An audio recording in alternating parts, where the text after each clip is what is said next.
So as we look around at these first-round quarterbacks taken in this class, which is most likely to start in the NFL? I'm not even going to say week one because, in my opinion, none of them should start week one. But who's going to start first, Kyle? I think it's going to be Baker Mayfield, the number one pick. First of all, there's not a lot of pressure on the Browns to win this year. They didn't go 8-8 last year. They don't have to get in the playoffs. And number one picks start. Number one overall picks, they just start. One, because they're the show pony, they're the franchise. And two, because they're just that good. I looked into this, did a little bit of a deep dive on number one overall pick quarterbacks. 5 of the last 6 taken have started week one. They start. And so you might think Tyrod Taylor's there. Who did these guys beat out? Who do these number one overall picks beat out? It's kind of a mixed bag. All right, Jameis beat out Mike Glennon. Sam Bradford beat out A.J. Feely. That was probably going to happen. Cam beat out Derek Anderson, a guy who's won double-digit games in this league. And then it gets interesting. Andrew Luck beat out Drew Stanton. Matt Stafford beat out Dante Culpepper and Drew Stanton. Baker Mayfield has to beat out Tyrod Taylor and Drew Stanton. So if Drew Stanton's in the room, you're basically going to start. That is my deep dive. But I don't think you take a number one overall to let him sit behind a middling quarterback like Tyrod Taylor. I think he'll be out there week one. Yeah, shout out to my guy, Drew Stanton. Middling quarterback. I'll say this, though.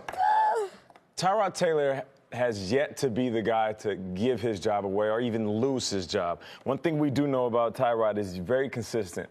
Now, I love rookie quarterbacks playing because it's like a rookie NBA player showing out his first year in the league. But most of the time, these guys have a long learning curve, and it's going to be difficult. I don't care if you're number 1, number 10, or if you're the last pick in the first round. You got to learn in the offseason, then go into training camp, and then win it out in the preseason. I don't feel like Tyrod Taylor is going to hand that job over.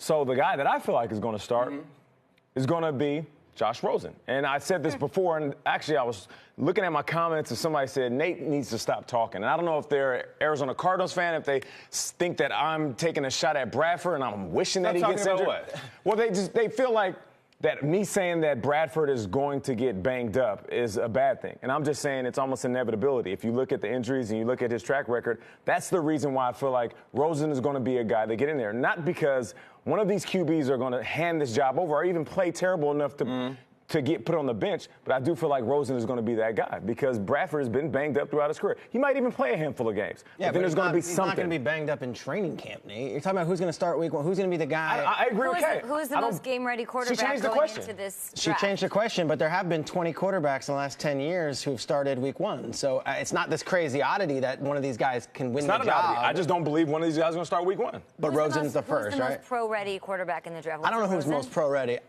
Rosen is the most pro-ready, I think, as far as this learning 3 different offenses in college and all that stuff. But I think the situation that's most ready for a guy to take it is the Jets. I do think Sam Darnold is the guy. The Jets have had Mark Sanchez start as a rookie week one. They've had Geno Smith start as a rookie week one. And this has all the makings of, hey, it's your job, dude. McCown and Bridgewater are here, but we're drafting you 3rd overall. You feel like you slipped to us. The situation is not like we're going to win right now. I feel like just put him in the mix. Of all these guys, there isn't that situation where, okay, I look at Baker and these guys. Hugh Jackson might be competing for a job right now.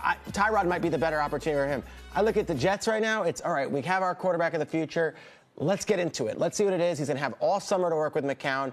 But I would be surprised. Look, last year, DeShone Kizer started week one. Yeah. All right, the year before that, Prescott as a 4th-round pick. Wentz started week one. Year before that was Carr. Year before that was E.J. Manuel and Geno Smith. Teams, it's a rarity that a team with 5 quarterbacks taken in the first round, that one of them will not start week one. It's a good possibility. So you think that one of 4 or 5 of them?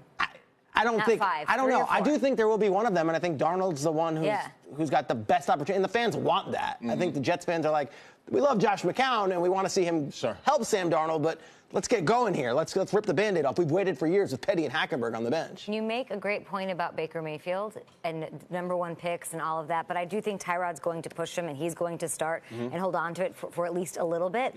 I look at, the Browns traded for Tyrod Taylor. You look up at Buffalo. Buffalo, they got the last domino to fall in quarterback free agency in A.J. McCarron. They were not there trading for him. That was their last choice. Let's just call it what it is and be honest. So I think I look at it as who is the easiest path to get onto the field? Who can beat out A.J. McCarron and Nathan Peterman?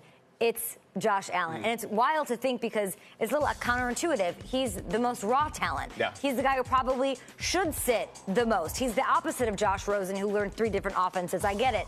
But I feel like with that arm and that talent, seeing that in training camp, the receiving weapons, you really have Charles Clay, Kelvin Benjamin, can he stay healthy?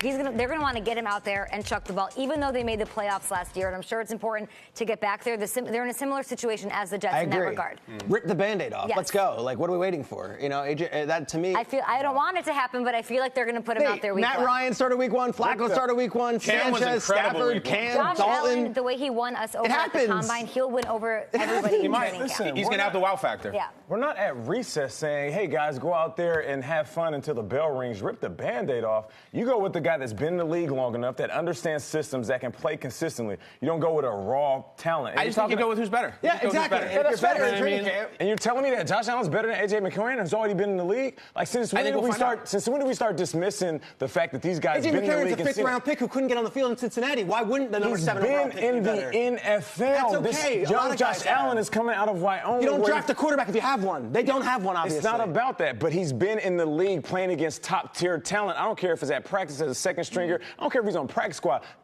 Josh Allen's coming from Wyoming, where he didn't dominate, and that's the lowest tier talent compared to what he's about to face this summer. All I'm saying is go with consistency. Ripping the Band-Aid off is a panic move. You rip the Band-Aid off at the end of the season when your season's in the toilet. Right now, at least give yourself a fighting chance. The more that you play the starter that's supposed to be the starter right now, the longer the rookie has to learn. If you are married to that, if you're married to that, you get Tom Savage for a half, and the fans say, well, what the hell was that? And you also get Deshaun Kaiser getting out there throwing too early. Deshaun Kaiser is a 52nd overall pick. These guys are top 10 picks. Play the guys. Peter, you know that top 10 picks are not always money. You know that.